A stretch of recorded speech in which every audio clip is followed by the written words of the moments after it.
No.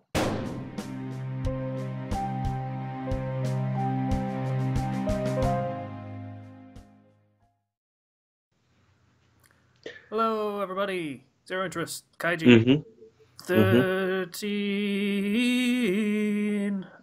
I don't know. Episode 13, Monster. It started out uncertain and then it just sort of broke into song. I'm not entirely sure at what All point that right, was. so we're back at Kaiji, Ultimate Survivor, and we're here to tell you what just went on, and we're here to give our thoughts on what just went on. So here we go.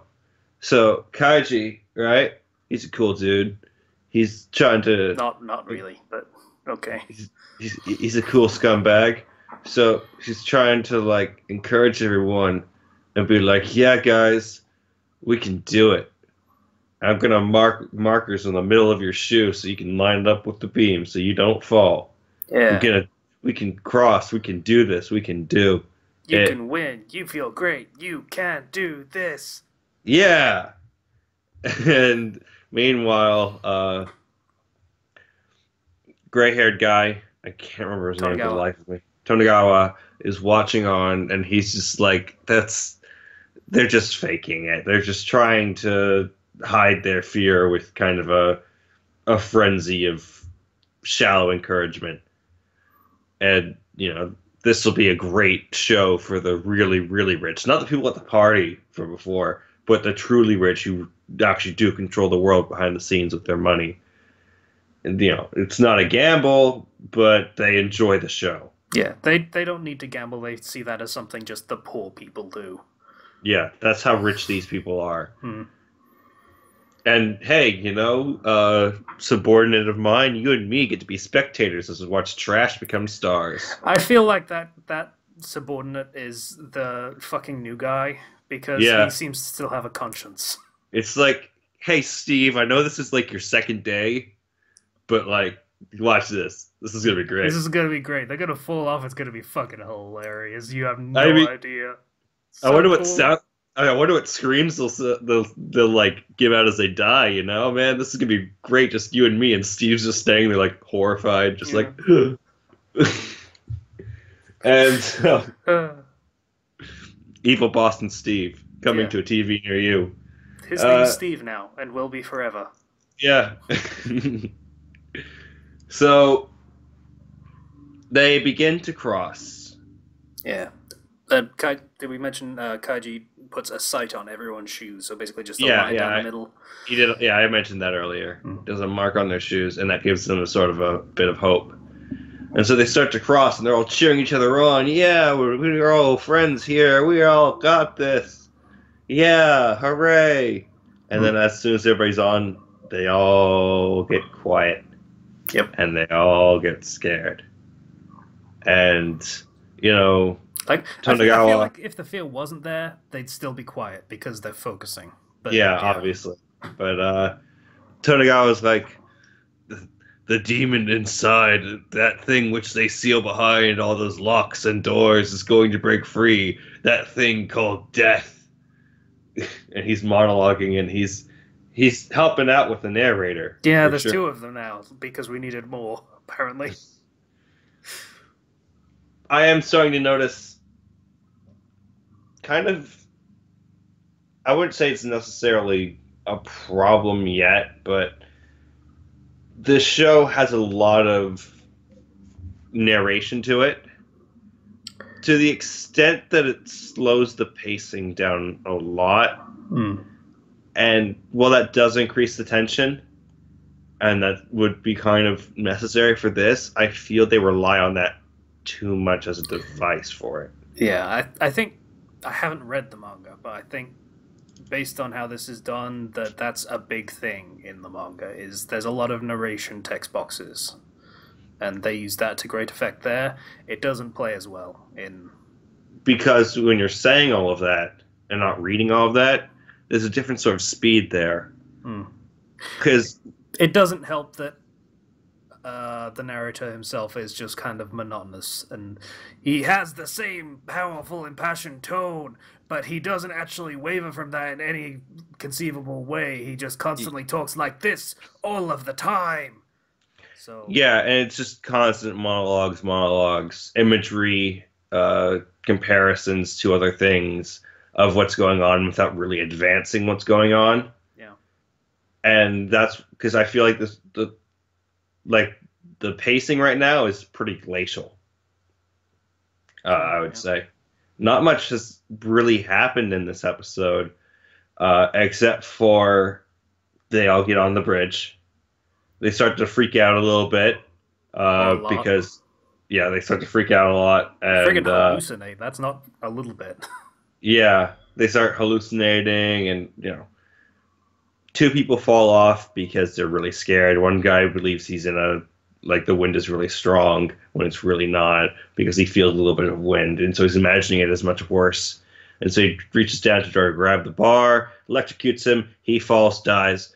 Other guy's like, screw this, I'm going back. Turns around, runs, slips, hits the electric bar as he falls and gets a little bit of shock, and then dies. That was a nice touch. It was. Yeah, Mm, nice touch. And two people just drop off. mm. And that's kind of the majority of what happened in the episode in broad strokes. And that's kind of where I feel like the pacing could have advanced it more. You can still have tension, but it's going too far to the extreme for it, I feel. Yeah, I There, agree with that.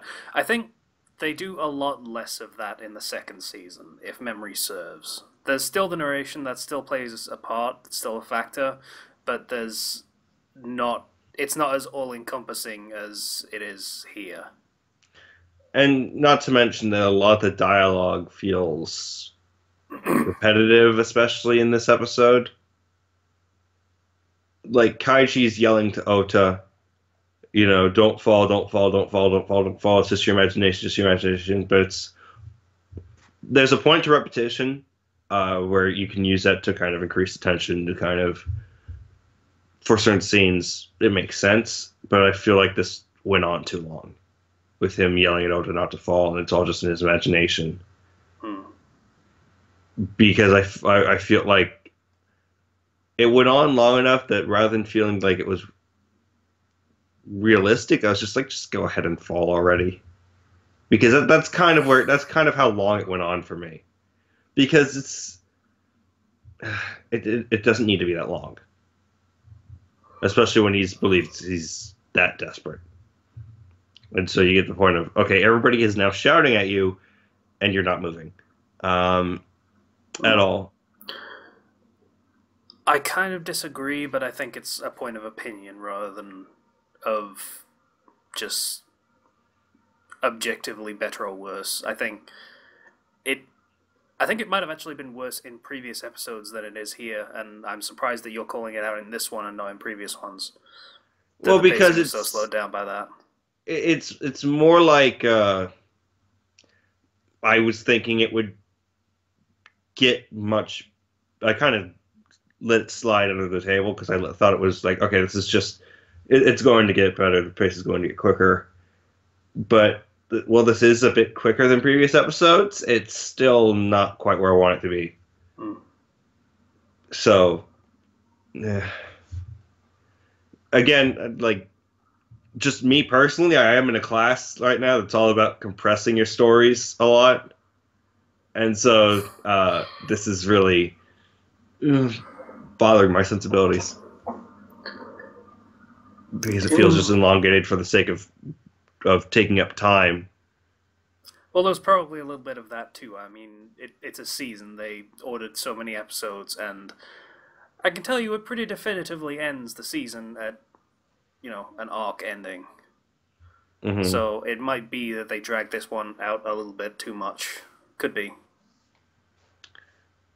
Yeah, but neither of us have read the manga, so don't really know. Yeah, that got two guys fall. Everybody's freaking out. Kaiji's scared, and now you have this sort of tension where you don't have to push anybody if you want to go forward, but if you want to go back, you're gonna have to push somebody. Kaiji's fucked either way. There's people in front and behind of him. Yeah. So But I think most people will fall before they get a chance to push the person. But there's probably going to be some people who try to push, or at least try to yell and convince the people behind them to go back. To which the person who wants to win will say, "No, screw you. I got to make it through this, no matter how hard it is." So, interesting sort of dynamic there.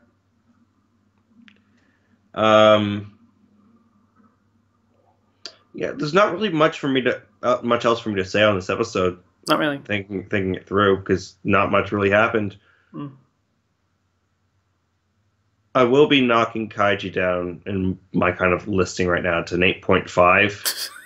Really, we're doing decimals now. Yeah, I'm gonna do decimals because I don't think I think it's still really good, but I think you're angling for a job at IGN or something. Is that what's going on here? I'm not gonna do 8.8 or anything. It's between an 8 and a 9 for me. 8.8 was GameSpot. Also, that was actually a negative review. 7.8 out of 10. Too much water. IGN. That's a review. For Pokemon Omega Ruby and Alpha Sapphire. There was too much water, and they gave it a 7.8 out of 10. That's a meme, an old meme.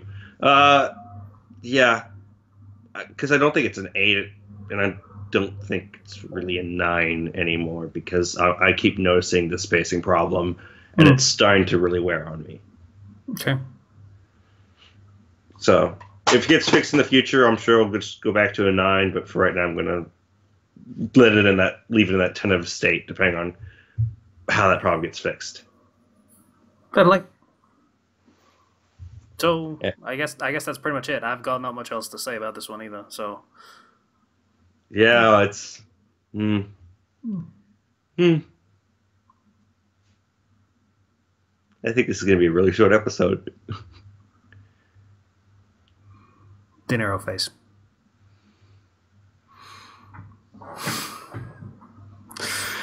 Okay. So we can end this episode now, I think. Thanks for watching, everybody. I'm waving at something. It's not the camera. There it is. I dropped my mouse. Bye, everybody. Bye. Oh, I dropped my mouse again. Helps if I actually hit the stop button. This is what happens when I'm far away from the camera.